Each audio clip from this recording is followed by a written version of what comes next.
capítulo 17. Lucas 17, 11 até o 14. Evangelho de Lucas, capítulo 17, de 11 até o 14. Indo ele a Jerusalém, passou pelo meio da Samaria e da Galiléia. Entrando em certa aldeia, vieram-lhe ou saíram-lhe ao encontro 10 leprosos, os quais pararam de longe e clamaram: Jesus, mestre, tem misericórdia de nós. Jesus, vendo-os, disse-lhes: Ide, mostrai-vos aos sacerdotes. Indo eles, ficaram limpos. Amém. Senhor, mais uma vez estamos aqui na Tua presença.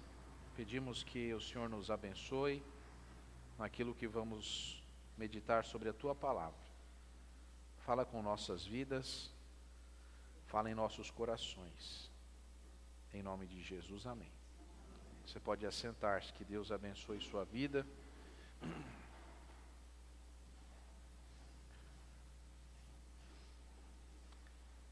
Eu tenho pensado muito ultimamente em algumas coisas que têm me feito refletir a respeito da vida. Eu gostaria de fazer uma pergunta agora, que se você levar a sério essa pergunta, se você levar muito a sério, se você não achar que é mais uma pergunta, mas se você realmente entender que isso é importante, né? Gostaria que você pensasse a respeito. Se Deus perguntasse para você assim, qual é a coisa que mais incomoda você? Qual é a sua primeira necessidade? Aquilo que você tem assim, se você fosse fazer uma lista, aquilo estaria em primeiro lugar, com certeza indiscutível e absoluta. Essa é a pergunta. Sabe por que eu faço essa colocação? Porque a coisa mais importante da nossa vida é nós sabermos priorizar as coisas. Nós temos gasto muito tempo em muita coisa, mas nós não temos priorizado as coisas mais importantes. Às vezes, algumas pessoas têm deixado as grandes e mais importantes coisas para depois, para amanhã. Nessa noite a pergunta é: o que é mais importante para você, que você precisa resolver? Sabe, às vezes a gente troca alguma coisa, os nossos valores têm sido alterados. Por exemplo, na minha opinião, a coisa mais importante na vida de uma pessoa, a maior prioridade tem que ser sempre acertar-se com Deus. Se alguém não é crente, a maior prioridade da pessoa não é nem respirar, nem ler nada, nem fazer um curso, nem ganhar dinheiro, nem ir no médico. A prioridade mais importante é encontrar-se com Deus.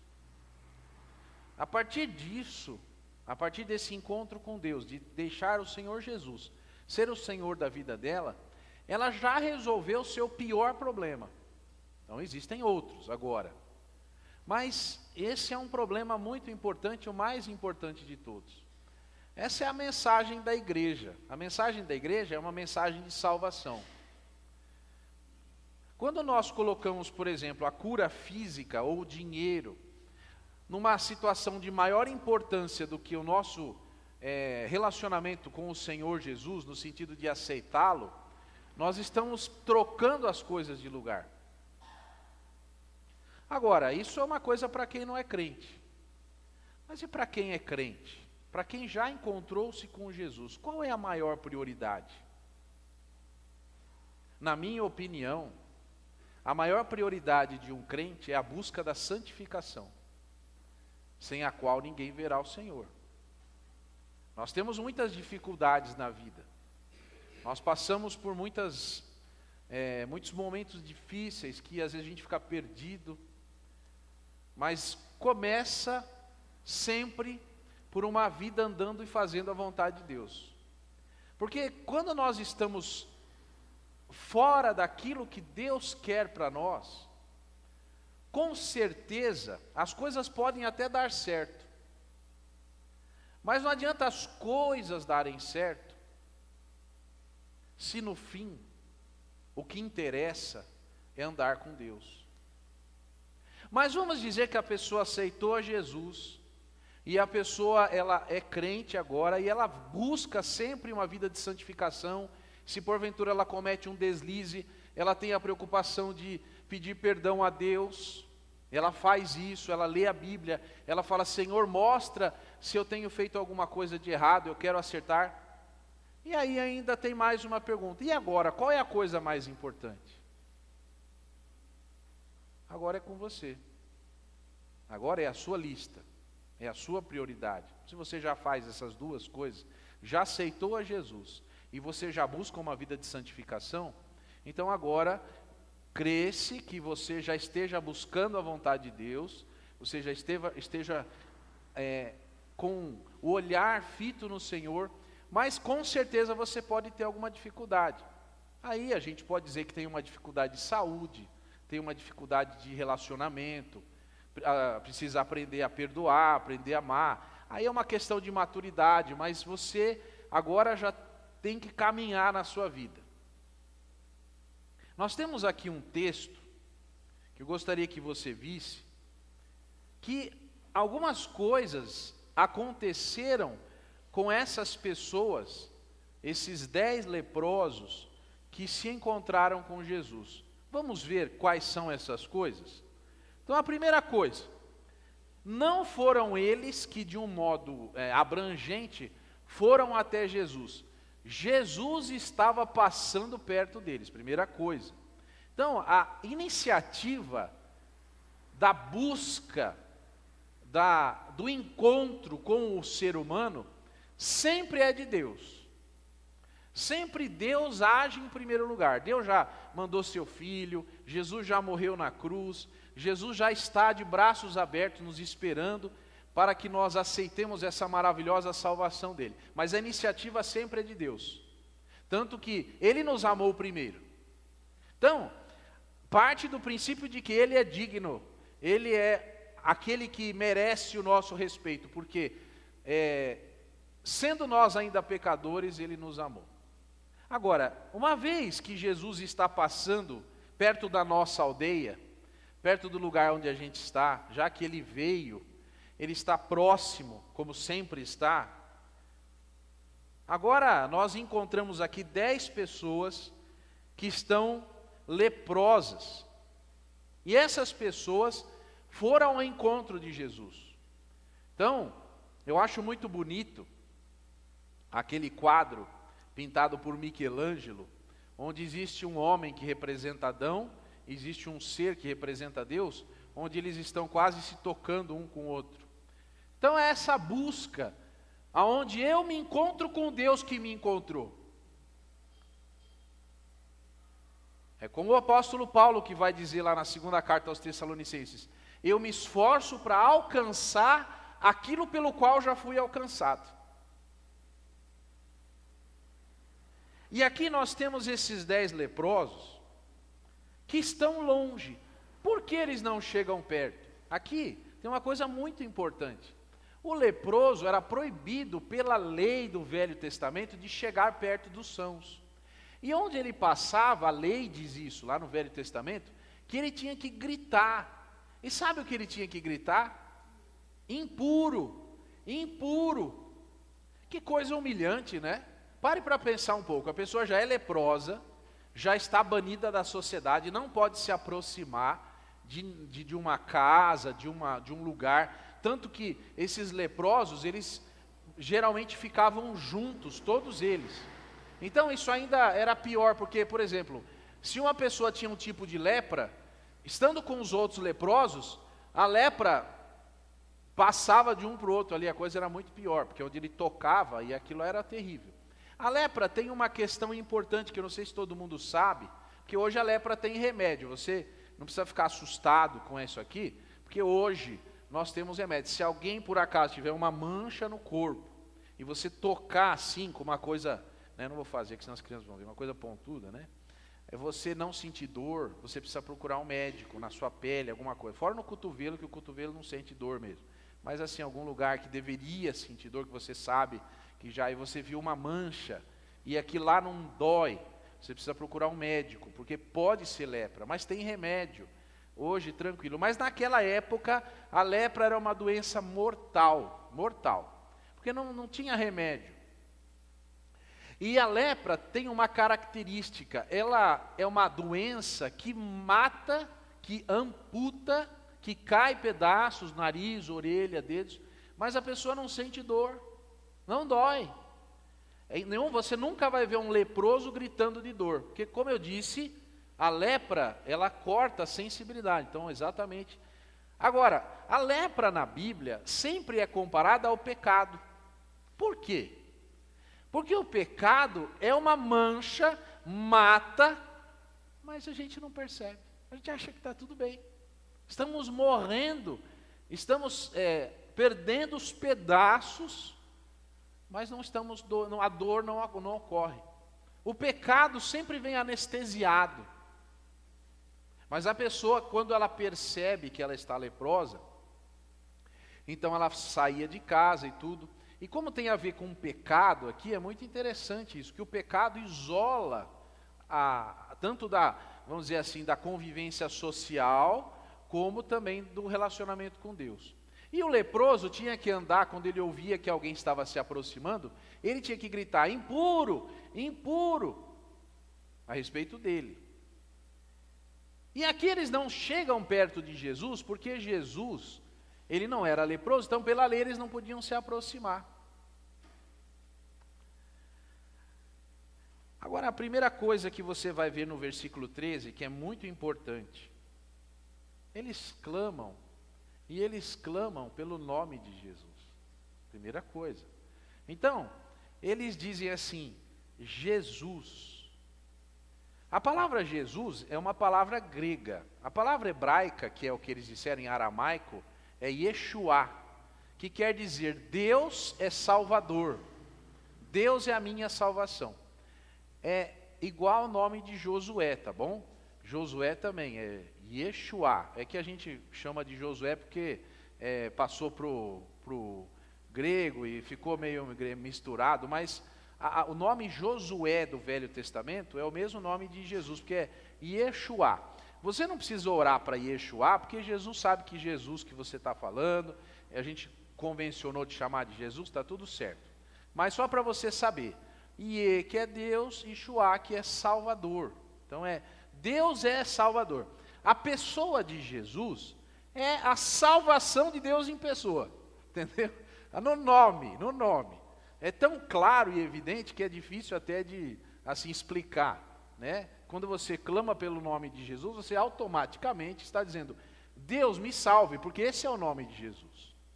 Por isso que a gente diz, clama pelo nome de Jesus, porque você já está pedindo socorro. E eles pediram socorro. E eles chamaram o Jesus, que é Deus Salvador, de mestre. Então, isso é interessante. Porque nós que somos cristãos, e nós que somos batistas, nós cremos que Jesus é o nosso Salvador, e é suficiente como Salvador, e é o nosso Senhor. E aqui você tem Jesus e mestre, ou seja, essas duas ideias aqui eles sabiam. Agora, aqui eles clamam pela misericórdia, não clamam pela justiça. É interessante que nós, às vezes, oramos para Deus, pedindo, Senhor, faça a tua justiça. E eu vou dizer, se Deus começar a fazer a sua justiça, começar em mim, eu sou fulminado imediatamente, porque eu sou o pecador, e o apóstolo Paulo vai dizer que dos pecadores ele é o principal. Então se o apóstolo Paulo é o principal, eu devo ser o segundo, né? Para não ficar igual ao Paulo, eu sou o segundo na lista, de pior pecador. Então, se você clamar pela justiça de Deus, está dizendo, Deus aplica a tua justiça, mas aqui, eles aprendem a clamar pela misericórdia. Clamar pela misericórdia quer dizer assim: Senhor, o Senhor está correto, completo, cheio de razão, eu estou passando esse problema, mas eu, como pecador, não tenho nada melhor do que passar problema, porque eu mereço o inferno.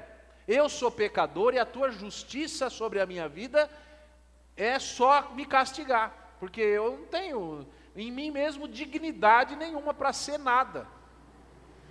Mas eu clamo, não pela tua justiça, pela tua misericórdia, porque a tua misericórdia me alcança. E aqui eles clamam pela misericórdia. E é bom a gente aprender esse negócio de misericórdia, que hoje o pessoal chama de graça, né? Chama de graça, ficou esquisito. Porque chama de graça parece que é ligação telefônica sem cobrar, né? Aquilo que chamamos como sendo a graça de Deus. Então, a misericórdia de Deus nos atinge com a sua graça, porque nós somos agraciados, nós ganhamos esse presente de Deus que é a salvação, não porque a gente mereça.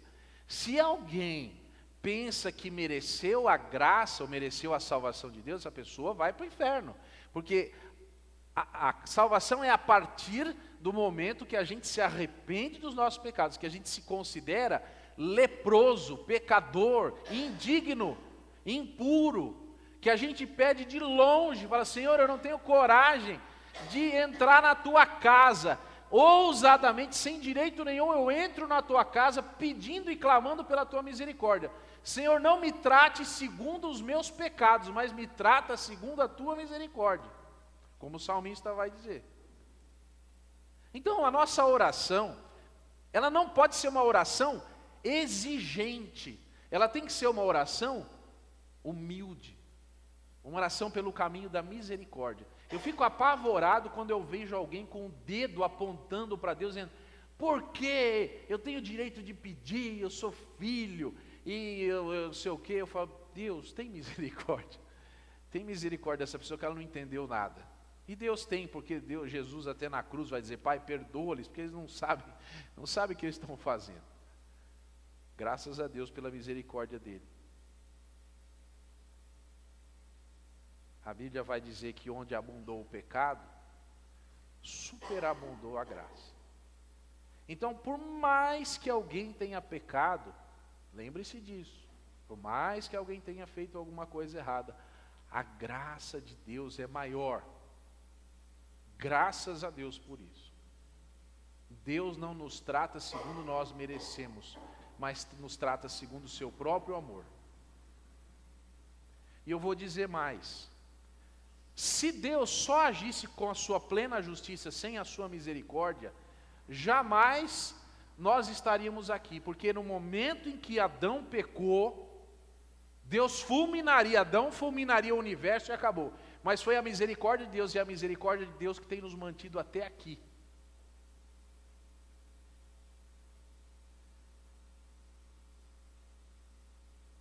Jesus, versículo 14, vendo-os, disse: Ide, mostrai-vos aos sacerdotes. E indo eles, ficaram limpos. Aqui, meus queridos, tem uma coisa muito importante. Nós ficamos perguntando por quê. Às vezes a gente ora e Deus imediatamente dá a resposta para nós. Mas a resposta de Deus nos parece às vezes absurda. A gente fala assim: será, Senhor? Não entendi. O que é para eu fazer? Ir tomar um copo d'água? É para eu fazer uma viagem? É para eu ligar para alguém? Por que eu tenho que ligar para alguém? Eu não sei o que. Não, agora é tarde, eu não vou fazer isso. E a gente começa a querer discutir com Deus. A gente ora, Deus responde e nós queremos perguntar por quê. E esse é um erro. Sabe, o servo não fica perguntando por quê. O servo não precisa saber de nada. E a gente precisa aprender que Deus está cuidando das coisas, Ele é o Senhor. E na Bíblia não está escrito em lugar nenhum que Deus vai ficar explicando para as pessoas o que Ele tem que fazer. Deus faz perguntas, você responde, e Ele manda alguma coisa, você tem que fazer o que Ele está falando. E se acalme. Aqui, pensa pela lógica, o leproso, 10 leprosos estão indo em direção a Jesus, param, e aí, Jesus, mestre, tem misericórdia de nós. Aí o que você espera ouvir? Você espera ouvir qualquer coisa, vem aqui, olha, parabéns, eu sou Jesus, oi, tal, sei lá o que alguém vai esperar ouvir. Jesus manda o pessoal dar meia volta e ir falar com o sacerdote, é a coisa mais absurda. Mas se eu estou indo até a Jesus, por que eu tenho que falar com o sacerdote? Esse é o nosso problema. Mas a Bíblia vai dizer que indo eles, quer dizer, eles obedeceram. Como eles obedeceram, ficaram limpos. Então, a gente tem que aprender que a ordem de Jesus é algo que precisa ser feito pela fé. E eu vou dizer para vocês, é muito difícil a obedecer a ordem de Jesus. Como a maioria de vocês já sabem, eu senti no coração o desejo do ministério quando eu tinha 19 anos. E eu fiquei muito feliz, fiquei honrado com isso. Mas eu fui falar com meu pai, que eu orei, falei, Senhor, confirma, isso através do meu pai, que é pastor e tal. E meu pai disse, meu filho, você vai estudar, vai fazer uma faculdade, você vai ter um emprego, aí você vai ter uma família, e quando for a hora certa, Deus vai chamar você. Eu fiquei muito triste. Falei, não é possível. Quer dizer que é tudo ao contrário. Enquanto tem gente que abandona a família, abandona o estudo e abandona o emprego para ser pastor, eu tenho que catar todo o pacote. Eu estou indo no caminho inverso.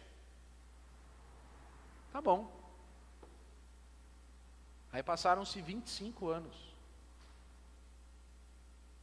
Sabe o que é 25 anos você estar numa igreja e as pessoas das igrejas todas ficarem te chamando de pastor? Na porta, todo lugar. E você falar assim, eu não sou pastor. É duro isso daí, porque você sabe o que está acontecendo. E você esperando. Aqui, o pessoal mandou virar e ficou limpo, uai. Acho que você sabe que hoje eu já sou pastor, né? Já não contei essa parte, mas eu não fui atrás. Não fui atrás. Já trabalhei em muito lugar, já fiz muita coisa, já ganhei meus cabelos brancos. Às vezes eu oro e falo, Senhor, que eu tenho pessoas que são contemporâneas minhas, de idade, ou um pouco mais, eu falo, Senhor, se eu tivesse há 25 anos, agora eu seria um pastor de 25 anos, Senhor. Quanta coisa eu não teria feito para o Senhor. Quanto tempo desperdiçado trabalhando com outras coisas. Senhor, não são 25 dias. E Deus fala assim, e é para você continuar aí onde você está ainda, com tudo isso. Sim, Senhor. O Senhor tem certeza?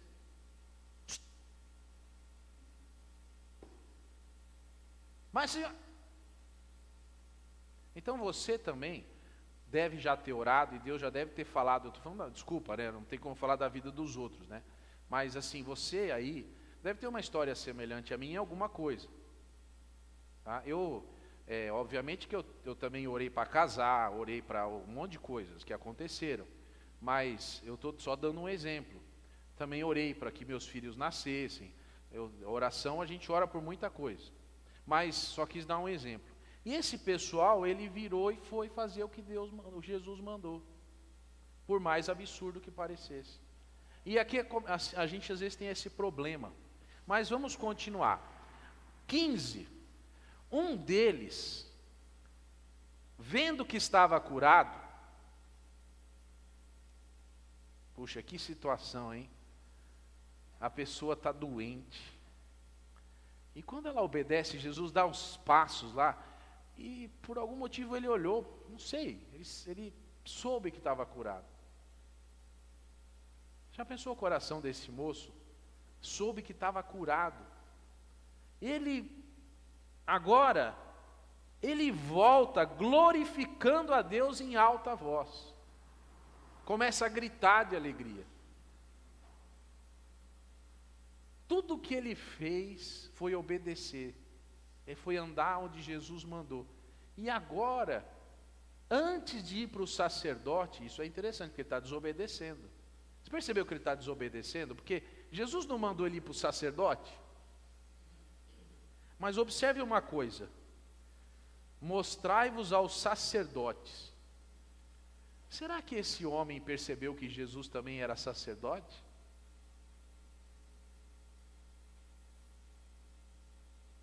Será que ele conseguiu perceber que Jesus, além de ser Jesus, além de ser mestre, além de ser misericordioso, também representava as pessoas perante Deus e Deus perante as pessoas?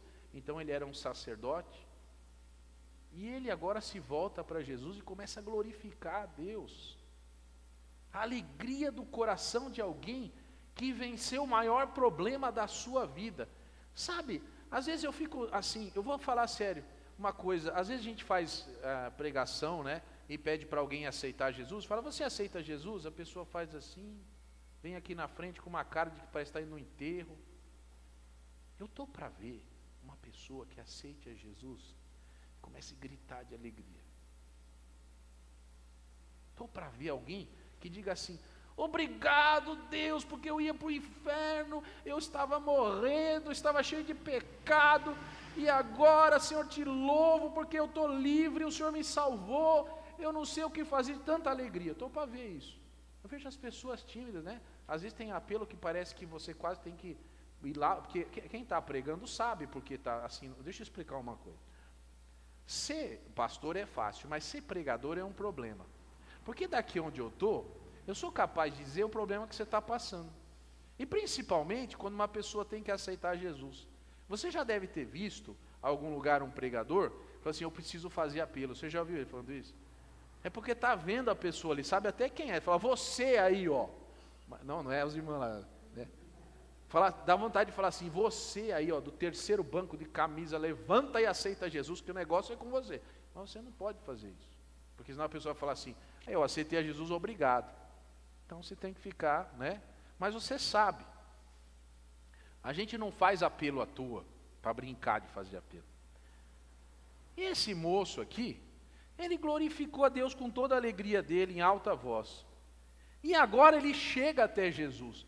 O que o impedia de chegar a Jesus era a sua lepra, seu pecado. E agora ele chega com toda a alegria, porque agora acabou o problema. Agora ele chega, olha só. Mas ele não corre para longe de Jesus. Versículo 16. Ele cai nos pés de Jesus. Sabe, nós caímos pouco aos pés de Jesus, sabia? A gente fica muito de pé, muito gritando, muito tal, mas a gente cai pouco. Poucas vezes a gente cai com o rosto em terra. E para agradecer. A gente cai com o rosto em terra para pedir, mas para agradecer, para dizer muito obrigado, isso a gente faz pouco. E esse moço aqui, ele coloca o rosto no chão. E aqui tem muita coisa, porque estar aos pés de Jesus quer dizer, eu te respeito, mas eu te amo. Eu te respeito como Senhor, mas eu não aguento ficar longe. Então, se eu não posso olhar, pelo menos me deixa ficar perto dos seus pés. Se o Senhor é o dono de todas as coisas, e eu não posso te ver, porque eu sou humano e pecador, pelo menos me deixa ficar perto do Senhor. Pelo menos me deixa ficar perto dos seus pés. Esse moço faz isso, dando-lhe graças, e este era,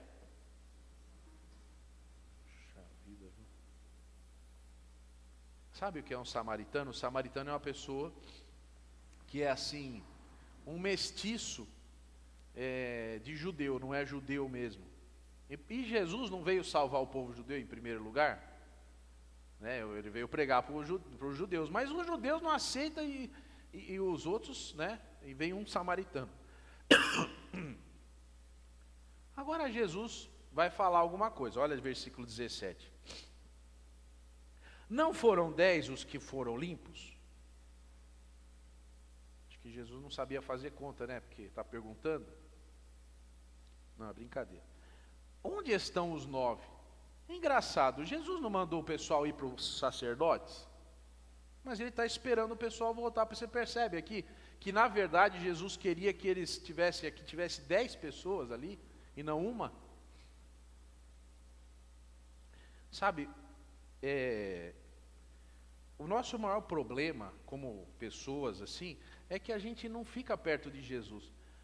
Quando tem jogo do Corinthians, do São Paulo e do Palmeiras, a gente não fica perto de Jesus. Quando,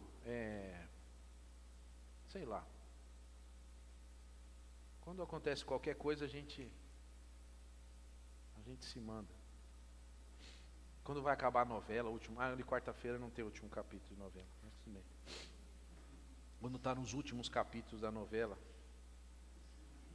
eu acho que se a televisão apagasse e acabasse a energia, o pessoal vinha na igreja. Já sei o que eu vou orar. A gente já tem até lâmpada de emergência aqui. Vamos ver. Vamos ver qual vai ser o tipo de oração que eu vou fazer. Versículo 18. Não houve quem voltasse para dar glória a Deus, senão esse estrangeiro. Puxa vida, que tristeza. O homem foi agradecer a Deus e ainda leva uma, né? Assim tem uma lição aqui. Sabe, tem gente que vem muito tempo à igreja, já ficou cauterizado. Sabia que tem gente que já, assim, vem no culto e já não sente mais nada. Estou indo para não ficar em casa, tal, mas não sente mais. Uma oração que a gente tem que fazer é assim: Senhor, não me deixa ficar frio em relação à Tua palavra, às Tuas coisas. Faz que a maior emoção da minha vida seja ouvir a Tua palavra. Às vezes a gente se perde. Se você perguntar para um jovem, você quer ler a Bíblia ou jogar videogame? Jogar videogame logo. Então, você sabe o que eu estou falando. Então, Deus tem que ser a maior prioridade da nossa vida. E aqui Jesus está dizendo assim: não houve quem voltasse para dar glória a Deus, senão esse estrangeiro. Quer dizer, o pessoal do meu povo, o pessoal conhece a lei, que é o povo judeu, que conhece o Velho Testamento de cor, porque o samaritano, eles só tinham pequenos pedaços do Velho Testamento, eles não tinham a Bíblia completa. Sabia? Eles não sabiam tudo que era para se saber, mas mesmo assim ele sabia que Jesus era Jesus, com pouca coisa. E às vezes Deus dá um banquete espiritual para nós e a gente não percebe. É triste saber que às vezes a gente despreza as coisas de Deus. Mas, versículo 19: então lhe disse: levanta-te e vai, a tua fé te salvou. Mas preste atenção numa coisa: quantos foram curados? Quantos foram salvos?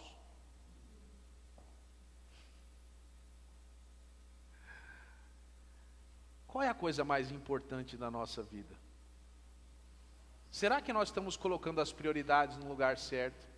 Porque às vezes a gente está indo atrás de cura, atrás de dinheiro, atrás de alguma coisa, mas na verdade o que nós precisávamos era de salvação de Jesus. Esse rapaz aqui, ele soube dar prioridade, e ele foi embora salvo. E um dia, você vai conhecer esse moço, porque se ele está salvo, você vai conhecer. Eu sou aquele leproso que encontrei Jesus, e eu deitei aos pés dele, e eu glorifiquei a Deus, e ele me curou, e eu estou aqui porque eu voltei para agradecer, e eu estou salvo. Mas e os outros 9? Os outros 9 foram para o sacerdote, ou nem foram, não sei. Eu não sei onde está esse pessoal. Esse pessoal, eu não sei, eles são curados, mas eles não voltam para agradecer. Eles não têm vínculo com Jesus. Eles não sabem nem de onde veio a bênção. Mas esse aí foi salvo, e era um estrangeiro. Eu nunca fiz um estudo assim, mas qualquer dia eu vou pegar e procurar todo mundo que foi salvo, que Jesus falou: você foi salvo, a tua fé te salvou. Essas pessoas a gente sabe que estão no céu, porque Jesus falou, né? O ladrão na cruz é um, esse aqui é outro. Mas não foi todo mundo. Teve gente que se encontrou com Jesus, que viu Jesus morrendo na cruz, tudo, mas teve um centurião na cruz que falou: verdadeiramente esse era o Filho de Deus. Isso daí talvez também tenha, porque confessou, e não sei, né? Isso aí Jesus não falou, mas ele reconheceu que Jesus era o Filho de Deus. A pergunta que eu quero terminar dizendo é: eu já sei qual é a minha prioridade, eu já elenquei o que eu preciso, isso. Então eu já sou salvo, eu já busco santificação. E agora, o que você vai pedir para Jesus? Sabe, a gente fica fazendo listas enormes. A gente precisa definir as coisas. Primeiro, vou pedir para Jesus me abençoar nisso. E eu vou agradecer por isso. E eu vou viver porque eu recebi a salvação de Jesus. Porque a minha fé me levou até Jesus e Ele me declarou salvo. Isso que é o que importa. Então, eu gostaria que você fechasse seus olhos agora, porque nós vamos orar. Mas eu gostaria que você colocasse na sua oração aquilo que realmente você precisa de Jesus. Porque Jesus é poderoso, Ele pode todas as coisas. Mas eu gostaria que você colocasse diante de Jesus. Mas não se esqueça, no dia que Deus te der o que você está pedindo, agradeça. Lembre-se do que pediu para lembrar de agradecer. A gente pede tanta coisa, depois esquece. Vamos orar. Senhor, nós queremos te agradecer por essa história que está na palavra, que fala desses 10 leprosos. Ó Deus, que nós não sejamos os 90%, mas que a gente seja esse pessoal que vai até o Senhor, clama pela tua misericórdia, percebe que foi curado, que a gente fica feliz porque o Senhor nos atendeu, e nós queremos ficar perto do Senhor, e nós somos declarados salvos. Ó Deus, ouve o nosso clamor, Pai, que nós sejamos mais específicos, nós sejamos mais centrados no nosso relacionamento contigo. Te agradecemos porque o Senhor é misericordioso.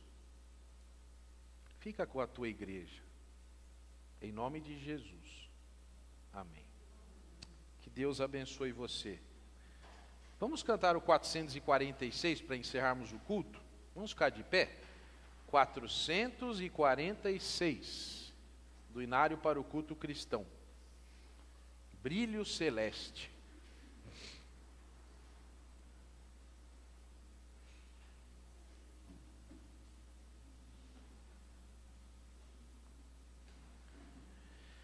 Quatro, meia. Vamos lá? Peregrinando, vou pelos montes e pelos vales, sempre na luz. Cristo promete nunca deixar-me, eis-me convosco, disse Jesus. Brilho celeste, glória divina, encha minha alma com tua paz. Com alegria sigo cantando, pois Jesus Cristo me satisfaz. Sombras em volta, nuvens em cima, o Salvador não vão ocultar. Ele é a luz que nunca se apaga, sempre ao seu lado vou caminhar. Brilho celeste, glória divina, encha minha alma com tua paz.